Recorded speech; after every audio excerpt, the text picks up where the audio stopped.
Hello, welcome to another edition of XFeed. Hope your day has been well. Trying out some different times for this. I got told once that, I don't watch unless it's live. So we got to figure out when is best for you guys. If you enjoy these videos, of course, appreciate a like. And if you want to check out the previous ones, if this is your first time tuning in, what's up? My name's Ashiller. We go over some various Web3 NFT headlines every day, Monday through Friday. A new nightclub in New York City is apparently going to require guys to show a bank account of $50,000 or more to even get in the door. Okay, so this doesn't really have anything to do with Web3 or crypto, but what an absolutely interesting headline does this highlight. Maybe the world is going more towards all that matters is how much money you have. Is that a world where you want to live is the question. All right, so Whale.Mocha yesterday said, ETH NFTs are back, but everyone is talking about Blast, so nobody noticed. Now, I will caveat this with saying yesterday, I guess for the past week or so, we've had the meme coin talk almost completely die off, but the talk about Blast has been at an all-time high, and that's kind of interesting to me. But yesterday, showing here, D-Gods, Moonbirds, Mutant Apes, everything up, 7-day change up, 20, 60% on one of these things, 2.5, decent recheck today. Oh my God, it is over. It's Jover, and it's not looking great. Down 10%, 3%, 2%, 5% here for Persona, 10% for whatever the Candy Collective is here. Terraform's down 9% as well. Market's taking a huge hit as well across the board. And I don't know. We keep flip-flopping between everybody saying we're going to make it and the actual happenings of the market saying, not today, Buster. Yuga Labs Gaming saying today marks the end of the Legends of the Mara open beta. Thank you to everyone who participated. The journey continues with Faraway, which, again, kind of a passive game. We played it on stream before. Curious what Faraway is going to do with it, but I think the style of what it is does look cool. But again, how are you going to get people onboarded? Commanders, get ready to restore light to Illyrium. 7 days until global launch Act 1. Yo, not good. What's going on? When are we playing League, sir? That is the question. So for anybody that's in different collections out there, I want you to just pause for a second and think about how things are being worded. When you read this and it says Commanders, do you think that you're a commander? No, get ready to restore light to Illyrium. Do you know what light to Illyrium is? Probably not. But 7 days until the global launch. Okay, we understand that part. But the point being is, does this really sell me what it is? We're saying pre-order. I think a lot of these tweets and stuff could gain a lot more traction if it's worded in a way of like who's actually reading it. Now, obviously, they're going to have their actual players and people within the community. They're going to see that and totally get it, but I'm just trying to think. It feels like everyone is trying to acquire growth right now. So talk like you're talking to somebody who's new to the ecosystem, but apparently can pre-order here a couple different images. I don't really get what the whole pre-order is for this. Maybe they get something a little bit extra within that. But you can open the Mac App Store to buy and download the app. So I don't know if that means it's like an early access, because I know for a lot of traditional video games, they do have you pay a little bit extra for that deluxe version. You can play 3 days ahead. Utility. Yo, Harry Swan, good morning, sir. Okay, if you feel bad about losing a lot of money, holy heck. Seneca here. I've been full-time crypto for 3 years and had crypto exposure for 7. Turned $50,000 into $20 million on paper before round-tripping 80-90% of it. Holy smokes, I thought I did some wild round-tripping Tech W. Angel invested in close to 100 companies, launched 2 NFT projects, communities, and companies, employed 24 plus people in various capacities. Okay, so this guy walked away with an absolute bag before. Maybe this is a bit of an exaggeration here. He's able to do all these kind of things, but given 1,000+ hours of consulting, call time to buy my 333 club community, grew my newsletter to 40,000 subscribers. What a wild ride. Made a lot of mistakes along the way, but it's been fun. Not bad. Interesting words there from Zeneca, and the only reason I mention that is because holy smokes, 50K to 20 mil, and then apparently round tripping. Crazy. A little bit of fun on the timeline. It makes me think of like the traditional games, if you know. There's a new champion league. This is stupid. The meta in Fortnite right now is garbage. garbage. You're going to get some more here on esports here in a minute. But iRacer's saying, I'm going to take a break from parallel TCG until the balance gets back to normal. It's just not fun to play at a high level right now. Will be interesting to see how many games get into a problem of balancing, right? This is I would argue this is a good problem to have, that you have people that are gaming, but not necessarily great that they're taking a break from it. Okay, so I want to highlight this for a quick second because it's talking about the Pulse Chain Conference. And it's interesting that I think about, okay, so Ripple has one, there's the Bitcoin conference, there's all these freaking blockchains out there, and how are they going to get the various users for that? Does Pulse Chain cover something specific? Does Ripple? Does Bitcoin? Is there really all these amounts of utility, or is it going to be the omni-chain feature where it's very hyper specific what happens on certain chains, and like the smaller projects or protocols on them kind of go by the wayside? I don't know, but the saturation is insane. Now, talking about esports here, quick little clip from Mark Cuban talking about the problems of esports making its round again on TikTok. Pretty damning that 5 years later, we're no closer to solving the issues, arguably in a much worse spot. And so I want to play this just for a perspective, because I've been like really high on, hey, maybe one of these Web3 games end up properly getting into esports, etc. But it sounds like they're having some problems of their own. But this, again, is from a few years ago. I heard that you said that you would not buy a League of Legends team last year because of player overload. Yeah. Do you still think that? Yeah, absolutely. I think it's done. Yeah, I mean, you know what the meta is, right? And so they change everything all the time, whether it's Overwatch, whether it's League of Legends, Fortnite for that matter. It's not really an esport, but still, you know, when it's a 5 person team and the meta changes every 90. And the meta just means like what is good within the game. So you can be really good at like a certain character per se, but then if that character no longer is very strong in the game and it's a different one, you might be complete garbage. 120 days, it's like a whole new game. And so you have to, you know, it's so competitive and it's so mentally and physically straining that it's brutal. So that's part one. Part two is the economics. I think a lot of people who bought into teams, not the esports themselves, had no idea how bad a business it was.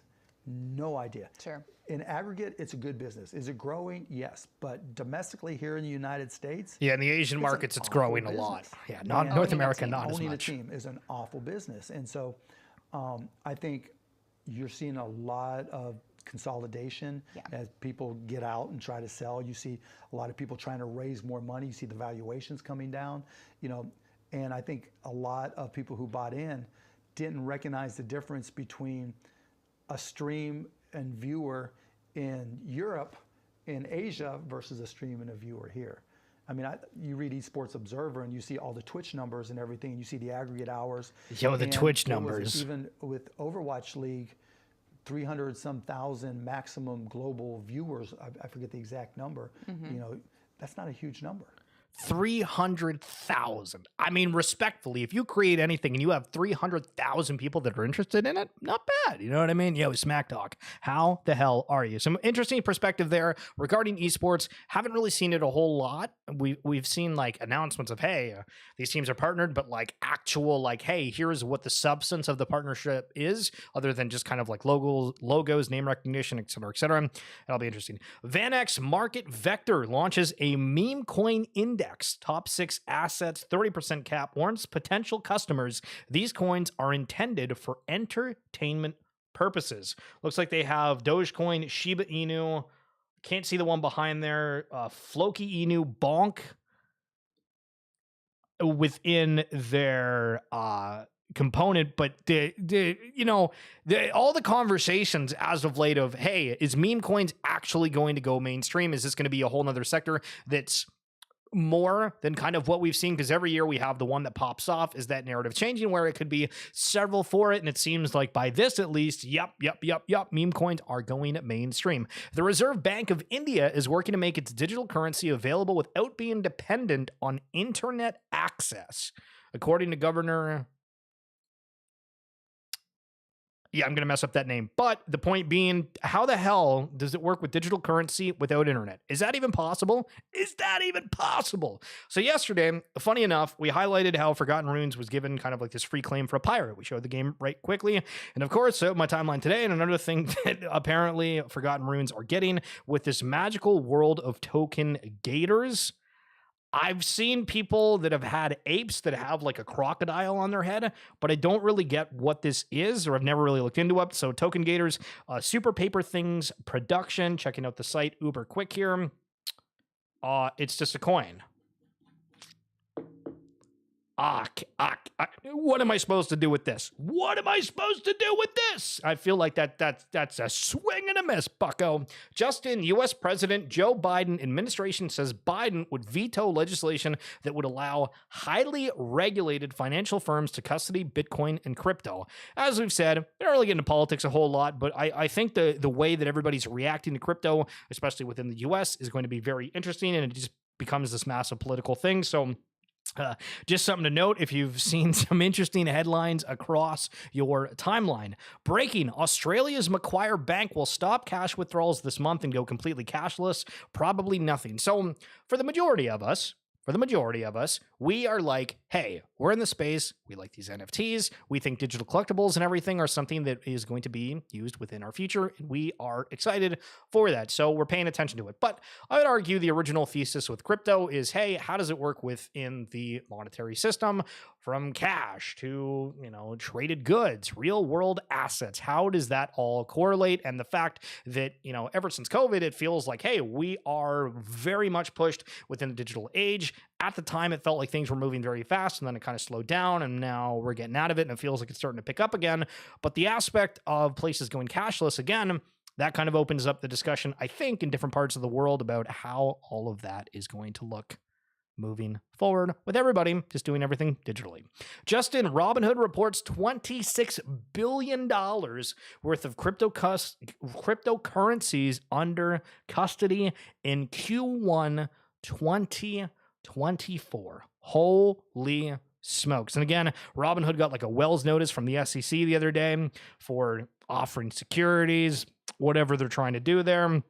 But holy pearl, that is a lot. Again, when you look at the markets and you think of the run-up that we've had within this year, and I mean, even, I guess starting a little bit before January 1st of 2024, all these players picked that up as of recently. Was it something that happened before? A lot of these were recently. Well, that might explain the conversation around its institutions leading this run. This week's From the Bodega features a whole bunch of people from Otherpage, Universal Avatar Profiles, and Player Network for the Open Metaverse, supporting over 55 NFT collections. Now, funny enough, I am actually wearing the merch for them. So this is, and on the back, oh my goodness, I'm gonna have to take off the earpods. 1 second. On the back of these, they put my, hey, look at that. I gotta go like this, right? Yeah, hell yeah. So I thought the merch was super sick, and they sent that out. And they're also sending out some care packages of other things by the Made by Apes consortium, I suppose we could call that. And I am excited to show that when we get it. However, the one thing that was interesting within this in particular is that it helps support over 55 NFT collections. You know what one's not in there? The fluffs. So you know who was telling them, you got to put the fluffs in here? That's right. That's what we were doing. Okay, so have you ever gone to Google and typed in NFTs and just looked at the headline? So first of all, on Wiki here, the first thing when you type NFTs is a show of a bored ape. So if we are actually at the point where, for the average person, bored apes are more recognized than CryptoPunks, is that considered significant? Because we have the same argument, I suppose, with the historical things, because everybody's trying to create narratives, right? Of, CryptoPunks were like the first 10,000 avatar collection. Was it the first avatar collection? I don't know, the first 10,000, does the number 10,000 mean that much? Does it change over? It's funny just the way that we can end up looking for these. But anyway, the definition, a non-fungible token is a unique digital identifier that is recorded on a blockchain and is used to certify ownership and authenticities. It cannot be copied, substituted, or subdivided. The ownership of an NFT is recorded in the blockchain and can be transferred by the owner, allowing NFTs to be sold and traded. Yeah, reading that makes me all excited. And let's go buy some NFTs, right? Right. Now, what's funny is when you scroll down here, it says, how does an NFT make money? And you're just sitting there thinking, okay, so how many people have typed that in where this is a highlighted search? The most direct way to make money with NFTs is by creating and selling them. As an artist or content creator, you can tokenize your work, turning it into a unique tradable asset on the blockchain. Creating NFTs for profit is easy. Here is how you can get started. I feel like it's not really easy, right? Like for anybody that's in the space, it's not as easy as it sounds. There was a ton of protocols early on, like TokenFi, if you remember that, where they were like, hey, we're going to make onboarding to NFTs easy. A whole bunch of different studios ended up popping up, offering things. Again, a lot of collections ended up getting paid to launch something. And then there was just no follow through. So they paid the dev team and they like intended it to be nothing. And then so it launches, and then they're just like, okay, cool, we got the royalties from it, and then boom, it's done. Or, well, from the mint, not royalties, because it wouldn't end up trading too much after. But it's like, it's a really weird space right there. But is a NFT a good investment? And again, for anybody on audio, we're just scrolling through what Google has to say about our beloved assets. Investing in NFTs has just as many benefits as downsides. In general, NFTs should be purchased if the tokenized asset has an established market and interests you. Otherwise, it's unlikely the NFT will experience price appreciation and you'll be happy owning it following your purchase. Very interesting that within this, it highlights an established market, because I feel like some things that have had like an established market can still end up kind of going by the wayside if something happens. Team members, public perspective, but I like the thought overall within there. And how much does one NFT cost? So 0.5 NFT is 0.0062 cents. Is this like an aggregated? So they're saying for 10 NFTs, it's 12 cents. What the hell is this from? So NFT converted. Oh, is NFT a token? Oh, that might make sense. Yeah. NFT is falling this week. The current price of NFT is a cent. The market cap is at the market cap is literally nothing. Okay, so I guess there's a token that somebody tried to make with that. Okay, so then when you type in NFTs and you go to the news stories, here are some of the different ones highlighting the headlines. Galaxies raises $10 million, doubling down on belief that NFTs will provide real value everywhere. I don't know if I've ever heard of Galaxies before. The platform has previously launched NFT collections for celebrities such as DJ Steve Aoki and actor Val Kilmer. Galaxies, a post-hype NFT utility platform, has raised $10 million ahead of its token launch. Participants included Chainlink, Ethereum Name Services, and Rare Stone Capital. Okay. As it gears up for its token launch, Galaxies, a Singapore-based Web3 platform, has raised $10 million from... Okay, we just read the exact same thing here. Give me something more. Hold on. LaMelo Ball in here. The platform, which helps creators and brands introduce collections of non-fungible tokens, has worked with celebrities, including DJ Steve Aoki, actor Val Kilmer, and NBA personality LaMelo Ball. So were these the guys that did the LaMelo Ball shoe? We highlighted them on the stream the other week. It has sold more than 225,000 NFTs over the last couple of years, generating over $100 million in secondary sales of NFTs, and is now preparing for mass distribution, the company said.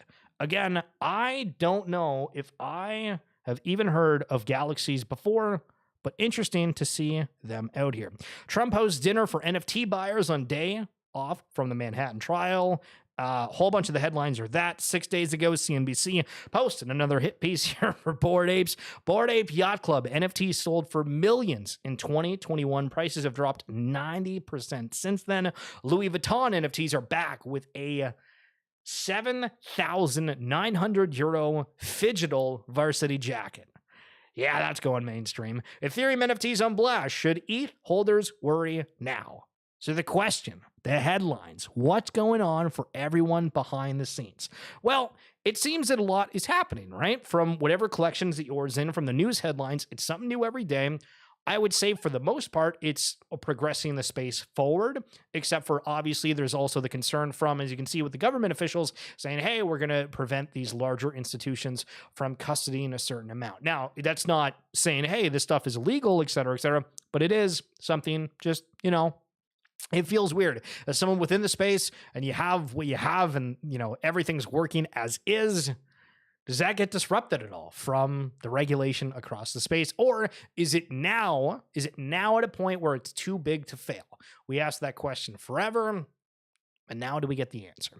That's it for this edition of XFeed. Again, trying to do it a little bit later today. So let me know if you guys prefer that or if you prefer the earlier time slot or even later, because I'm just trying to do whatever works for you. I appreciate the hell out of you guys tuning in here. Not good.